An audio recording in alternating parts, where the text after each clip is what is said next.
नमस्कार दोस्तों, माई CBSE class में आपका स्वागत है। आज हम आपके लिए एक नया समाचार लेके आए हैं जो नई शिक्षा नीति के तहत है। 5+3+3+4 जो पहले 10+2 थी, जो पहले अब 10+2 थी, अब हो गई है 5+3+3+4। कई बच्चों को इसमें कंफ्यूजन हो रही है। अगर इसे ऐड करते हैं तो ये 12 हो जाता है और इसको ऐड करते हैं तो ये 15 बन जाता है।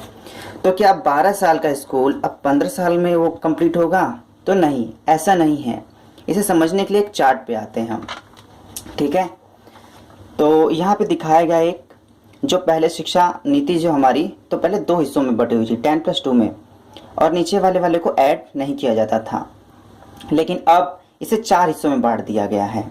ठीक है, तो पहला स्टेज जो है आपका, ठीक है, फंडामेंटल स्टेज, दूसरा स्टेज है प्रीडेटरी स्टेज, तीसरा स्टेज है मिडिल स्टेज, और चौथा है सेकेंडरी स्टेज। इसको समझने के लिए मैंने एक और चार्ट बनाया है, उसे आसानी से आप देख सकते हैं, जो कि अब है पहला स्टेज। ठीक है, जो 5 साल के लिए होगा, 5 साल के बच्चे के लिए नहीं, 5 साल का होगा, और इसमें बच्चे आएंगे 3 से 8 साल वाले।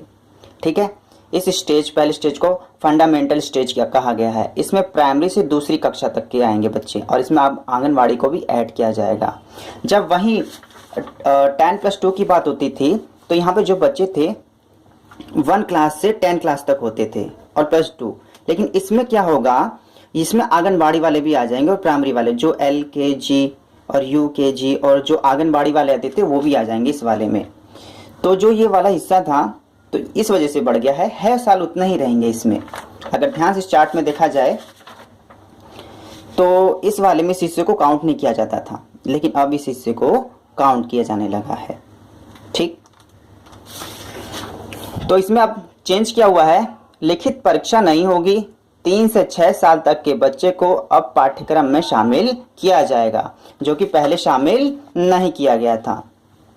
ठीक है, अब दूसरा स्टेज जो है वो 3 साल के लिए है। 3 साल के बच्चे के लिए नहीं, 3 साल तक के लिए है, जिसमें बच्चा 8 से 11 साल तक का बच्चा होगा, तीसरी कक्षा से 5वीं कक्षा तक। प्रीडेटरी स्टेज, ठीक है, इसमें तीसरी कक्षा से लिखित परीक्षाएं होंगी। अब इस स्टेज में लिखित परीक्षाएं होनी शुरू हो जाएंगी। अब अगला स्टेज है, ठीक है, तीसरा स्टेज +3। अब ये भी 3 साल का है, और इसमें 11 से 14 साल तक के बच्चे आएंगे, 6ठी से 8वीं क्लास तक के बच्चे। मिडिल स्टेज, इसमें भी काफ़ी मेजर चेंज किया गया है। 10 दिन बिना बैग के स्कूल जाना है। ठीक है, vocational subject, carpenter, gardener, porter, artist, ये आपको एक्स्ट्रा चीज़ें आपको वहाँ सिखाई जाएंगी जो आप सीखना चाहते हैं एक्स्ट्रा। कोई गार्डनिंग करना चाहता है, कोई आर्टिस्ट बनना चाहता है, ठीक है, 10 दिन बिना बैग के बुलाया जाएगा और ये सब आपको वहाँ पे सिखाया जाएगा। और इसमें देखा जाए तो जो तीसरे स्टेज में है, ठीक है, maths, science, art, social science और ह्यूमैनिटीज में experiment based learning. Experiment based learning वही है जो आपको गार्डनिंग मतलब फिजिकली रूप में कराया जाएगा। ठीक है, 4th स्टेज है आपका, ये 4 साल का है, और इसमें 14 से 18 साल तक के बच्चे आएंगे, जो 9th से 12th क्लास तक के बच्चे होंगे। इसे सेकेंडरी स्टेज कहा जाता था। अगर बात करें पहले शिक्षा नीति की, तो पहले सेकेंडरी स्टेज बस 2 साल के लिए होता था, जिसमें 16 से 18 साल तक के बच्चे आते थे और 11वीं और 12वीं आते थे। लेकिन अब नया ढांचा में अब इसे 9th से 12th तक के बच्चे आएंगे। और इसमें कई लोग कंफ्यूज हो रहे हैं कि बोर्ड के पेपर होंगे कि नहीं होंगे। कई कह रहे बोर्ड के पेपर कैंसिल हो गए हैं, तो ऐसा नहीं है। ठीक है, आपको बता दूं, बोर्ड पेपर पहले जैसे ही होंगे, जैसे पहले होते आ रहे थे, अभी भी बोर्ड के पेपर होंगे।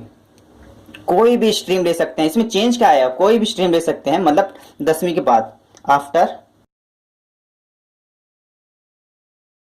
10th के बाद आप कोई भी स्ट्रीम ले सकते हैं, आर्ट्स, साइंस, कॉमर्स। लेकिन इसके बाद क्या होता था, आर्ट्स में आपको कुछ स्पेसिफिक सब्जेक्ट ही मिलते थे, साइंस में कुछ स्पेसिफिक सब्जेक्ट मिलते थे, कॉमर्स में भी कुछ स्पेसिफिक सब्जेक्ट मिलते थे। लेकिन अब ऐसा नहीं है। आप अगर आर्ट्स ले रहे हैं, ठीक है, अपने मनपसंद सब्जेक्ट के साथ बच्चे की रुचि को महत्व दिया गया है। आर्ट्स लेके अगर आप पढ़ रहे हैं, पॉलिटिकल साइंस, हिस्ट्री, इंग्लिश से आगे लेके पढ़ रहे हैं, लेकिन अगर आपको मैथ पढ़ना है तो आप मैथ ले सकते हैं। नई शिक्षा नीति का यही फायदा है। अब की बार देखो, हमें तो पास किए हुए 7 साल हो गए, लेकिन अब की बार अगर पढ़ने में अगर अच्छा लगता तो काफ़ी चेंजेस हुए हैं, जो कि मुझे भी पसंद है अब की बार। ठीक है, बहुत सारे ऐसे सब्जेक्ट थे जो कि उसे पसंद न होने के बावजूद भी उसे पढ़ा जाता था, लेकिन अब ऐसा नहीं होगा। तो fourth stage multi disciplinary study, critical thinking पर जोर, विषयों के चयन में लचीलापन और बच्चों की रुचि पर महत्व दिया जाएगा। ठीक है, उम्मीद है आपको ये समझ में आया होगा। 10 जो +2 था, जो अब बन गया 5 + 3 + 3 + 4। ठीक है, तो इसमें समय उतना ही लगेगा, लेकिन अब यहाँ पे इन चीज़ों को भी जोड़ा गया है। 2 वर्ष, ठीक है, और 3 वर्ष, दोनों मिला के 5 वर्ष। इसी वजह को पहले को 5 वर्ष कहा गया है। ठीक है, इसमें 6 से 8 साल तक के बच्चे आ जाएंगे। मतलब 3 से 8 साल के पहले 6 से जोड़ा जाता था कि 6 साल का बच्चा था वो पहले में जाता था, लेकिन अब 3 साल के बच्चे तक को भी इसमें शामिल किया गया है। 3 से 6 वर्ष जो आंगनबाड़ी वाला था। ठीक है, उम्मीद है आपको ये चीज़ें समझ में आए हुई, क्योंकि काफ़ी कंफ्यूजन चल रहा है इसको लेके कि नई शिक्षा नीति में 5 + 3 + 3 + 4 क्या है। ठीक है, उम्मीद है आपको समझ में आया होगा। अगर आपको ये वीडियो पसंद आया तो कृपया इसे लाइक करें। माय सीबीएसई क्लास के इस वीडियो को देखने के लिए धन्यवाद।